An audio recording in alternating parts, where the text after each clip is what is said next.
Grand Matin Sud Radio. Le duel politique. Et ce duel politique, mon cher Philippe, ce matin, avec le sujet, y a-t-il une alternative à Emmanuel Macron? Avec deux débatteurs, Arlette Chabot et également Guillaume Bernard. La preuve que la parité est parfaitement respectée dans ce studio pour le premier duel de l'année du Grand Matin Sud Radio. Alors, honneur, galanterie oblige, vous êtes d'accord, Guillaume Bernard? On va donner la parole en premier à Arlette Chabot.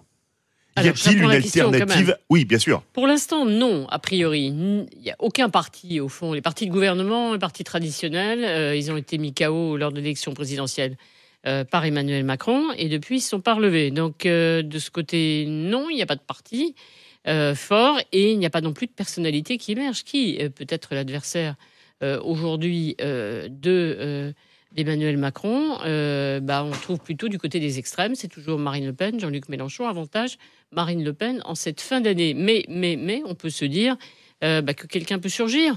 C'est ce qui est arrivé à Emmanuel Macron, finalement. En quelques mois, quelqu'un apparaît.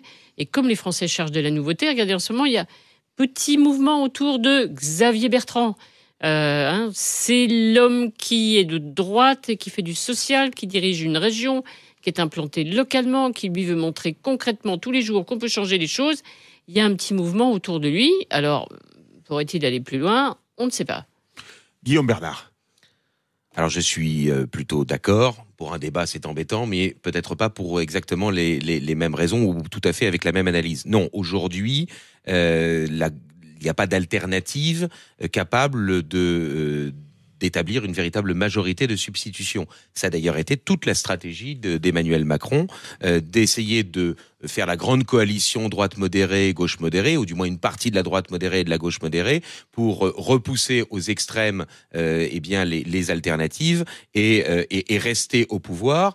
Le problème, c'est que rester au pouvoir lorsqu'on n'a qu'une majorité relative, et parce que l'on divise et parce que ceux qui s'opposent à soi ne sont pas capables de gouverner ensemble, ça peut pas durer indéfiniment. On sait bien que le système allemand repose sur ce qu'on appelle la défiance constructive. C'est-à-dire que vous ne pouvez renverser un gouvernement que si vous êtes capable de lui substituer une coalition capable de gouverner. Il n'empêche que c'est quand même très délétère. Au bout d'un certain temps, je dirais, ça ne favorise pas, je dirais, le sentiment d'appartenance, et puis la mise en place de projets. Alors, il me semble que puisque LREM, puisque le macronisme, ça a été une partie de la recomposition du spectre politique, les autres forces politiques, il faut bien qu'elles se rendent compte que si elles veulent pouvoir proposer une alternative à Macron, il faut qu'elle se recompose elle aussi.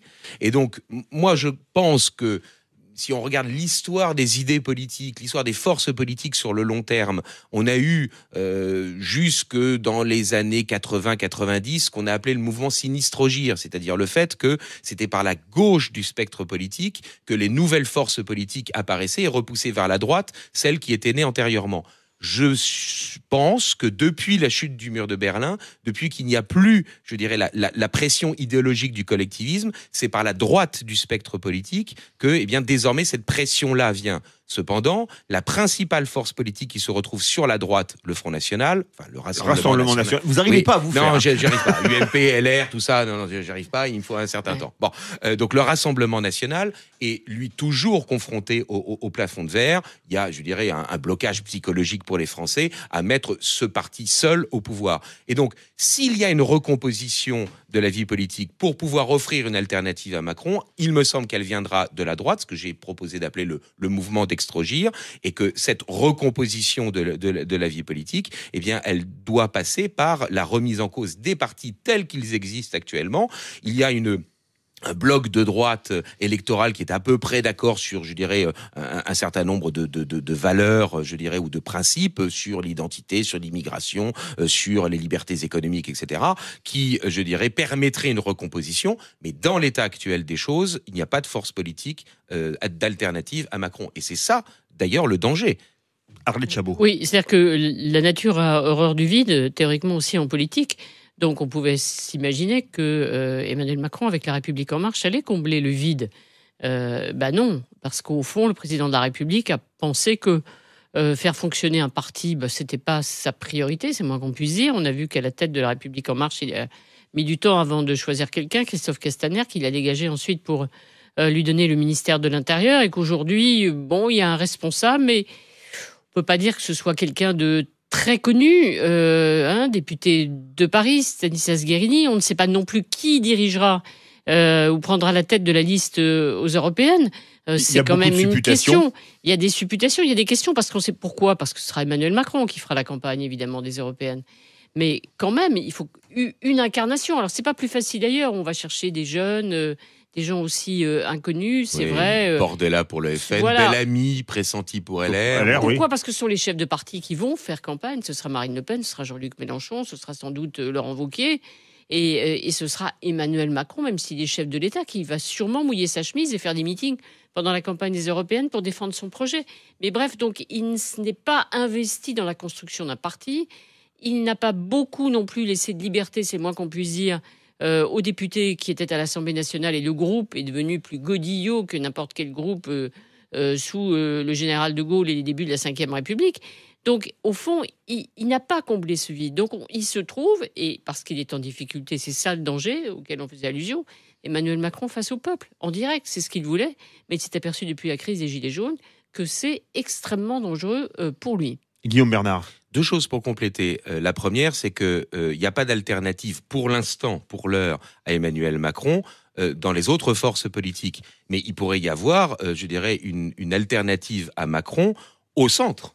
On sait bien que Macron, que François Bayrou, le retour de Bayrou s'est fait, je dirais, souffler, je dirais le positionnement centriste par Macron. Peut-être que finalement le fait qu'il ait été évincé, je dirais, du gouvernement assez rapidement lui permettrait, je dirais, d'apparaître comme étant une alternative. Et puis il y a un deuxième élément, et ça vient d'être évoqué par Arlette Chabot, c'est absolument fondamental. Les gilets jaunes sont nés en dehors des partis politiques, en dehors des syndicats. Or là, il y a peut-être la possibilité d'une émergence d'une nouvelle force politique. En tant que parti, je n'y crois pas trop, mais en revanche, effectivement, je dirais une alternative au système, parce que ce qu'il faut bien comprendre, c'est que les partis extrêmes, LFI et le Front National et le Rassemblement National, essayent, je dirais, de capter, je dirais, ce mouvement social et ce mouvement politique, mais ils n'y arriveront, je dirais, que s'ils apparaissent véritablement comme étant, je dirais, sensibles aux thèses des Gilets jaunes. Ils apparaissent comme étant des forces anti-système dans le système politique, mais comparés aux Gilets jaunes, ils sont eux-mêmes le système. Donc s'il n'y a pas une augmentation de la participation aux élections européennes, on pourra dire que malgré les scores réalisés par les extrêmes, il n'y a pas de véritable canalisation du mouvement des Gilets jaunes. Arlette Chabot, est-ce que les Français pourraient un jour franchir le Rubicon et voter pour le chef d'un parti populiste extrême, ce que vous voulez, au second tour de la présidentielle, par exemple contre Emmanuel Macron, qui est au plus bas depuis son arrivée au pouvoir dans les sondages? On voit ce qui se passe partout en Europe. On voit même qu'il y a un mouvement d'extrême droite. Mais c'est pas un mode de scrutin comme... Oui, mais je veux dire, voilà, on voit ce qui se passe partout en Europe. Il y a une vague, c'est évident. Même l'Espagne est touchée, on l'a vu, le mouvement Vox extrême droite, qui va soutenir en tout cas l'exécutif qui va diriger l'Andalousie, c'est-à-dire la droite alliée au centre. Donc, partout, avec portée notamment par l'immigration, évidemment, il y a ce mouvement partout en Europe. La France, j'allais dire, a été plus vite que les autres parce qu'elle a eu le Front National, le Rassemblement National, Jean-Marie Le Pen. Donc, on est habitué à vivre avec un parti qui est à la droite de la droite depuis très longtemps. Et en même temps, c'est un handicap pour Marine Le Pen parce que, au fond, elle n'apparaît pas comme nouvelle, le parti comme nouveau, lui aussi, et elle a beaucoup de résistance face à l'extrême droite en France. C'est toujours un parti qui mobilise contre lui. Évidemment, on parlait tout à l'heure, il parlait de plafond de verre. Bah, bien sûr, il y a toujours un plafond de verre. En France, il y a toujours des gens qui se mobilisent contre le Rassemblement national. Jusqu'où ça ira? C'est pour ça qu'on évoque un autre dispositif bientôt, si Marion Maréchal revient, et arrive avec d'autres à recomposer une droite différente en s'alliant avec des gens qui quitteraient les Républicains et avec d'autres forces. Ça sera la nouveauté. Et vous avez bien dit Marion Maréchal, comme maintenant elle veut plus qu'on l'appelle Le Pen derrière. Voilà, c'est pour ça que j'ai bien dit Marion Maréchal. Non, mais je le rappelle pour les auditeurs. On se débarrasse, entre guillemets, d'un nom qui peut être gênant, qui peut être encore un fardeau, qui peut être un handicap. Mais là, il peut y avoir une recomposition demain.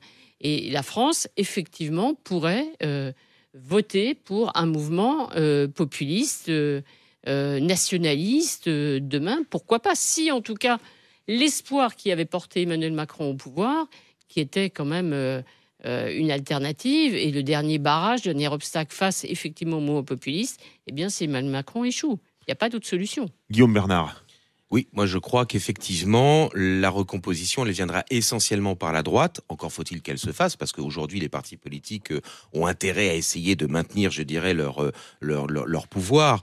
LR parce qu'ils ont des élus locaux, le Front National, le Rassemblement National parce que, évidemment, ils espèrent être la première force politique de droite. Il n'empêche que cette majorité relative, LR, DLF, Poisson, une partie de LR et le RN, ça représente une majorité relative aujourd'hui d'environ 40%, et elle ne peut, cette force politique, envisager, je dirais, de l'emporter face à Macron qu'à partir du moment où, effectivement, elle s'unit, elle se recompose. C'est ce qui a été préconisé par certains je dirais, de ces chefs de courant lors d'une réunion qui s'est faite à Angers. Hein. Ça a été ce qu'on a appelé l'appel d'Angers au mois de mars dernier, qui avait donné lieu à une tribune qui avait été publiée par Valeurs Actuelles, c'est-à-dire la recomposition, je dirais, des forces politiques, non pas par des alliances entre les partis, mais par, je dirais, la prise en considération de valeurs communes. Et ils avaient mis en exergue 5 points qui étaient l'identité, l'autorité de l'État, la souveraineté, les libertés économiques et puis la dignité de la personne. Avec ces 5 items-là, il me semble qu'il y a une manière de recomposer les forces politiques de droite et d'opposer à Macron une alternative, sachant que LFI est aujourd'hui dans l'incapacité véritablement de le faire parce qu'ils sont divisés sur la question de l'immigration entre les républicains d'un côté et les communautaristes de l'autre. Merci beaucoup Arlette Chabot, merci beaucoup Guillaume Bernard pour ce débat. Y a-t-il une alternative à Macron ? Vaste question qu'on ne manquera pas de reposer durant cette année 2019 qui commence à peine. Autre question, merci pour ce duel. Autre question que nous allons vous poser à vous, auditeurs de Sud Radio, juste après les infos de 9h pour notre débat du jour. Le président Macron peut-il rebondir en 2019 ? Vous pouvez réagir dès maintenant sur le Twitter Sud Radio et également par téléphone au 0826 300 300.